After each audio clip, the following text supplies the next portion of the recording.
First at 6 o'clock, the Lake Waxhoma Spillway in Barnsdall needs repairs, and the mayor hopes federal funding could pay for the project. Thanks for joining us. I'm Craig Day. And I'm Lori Fulbright. Floodwater went over the spillway in the spring of 2021, causing a breach of the dam. News on 6's Brooke Griffin tells us how long these repairs could take.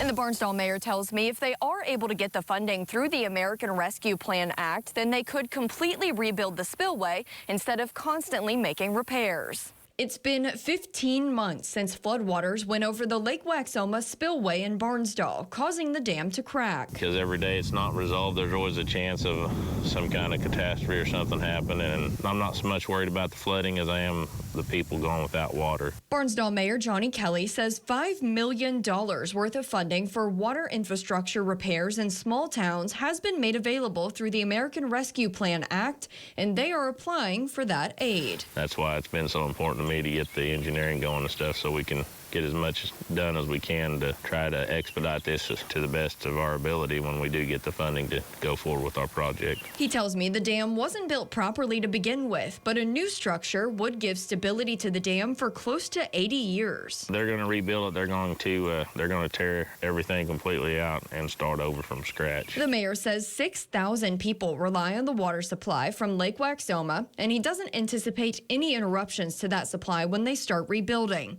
Kelly tells me they're grateful to even be considered for this funding. There's just very little money to work with. Then when you do get a little money, there's so many obligations you have to meet and so many rules you have to follow to get anything done. It's been kind of a frustrating process, so yes, it's nice to have a little bit of hope. And Kelly says if they get the funding, then the next step would be to get bids on the project, which could take up to 8 months. In Barnsdall, Brooke Griffin, Oklahoma's Own, News on 6.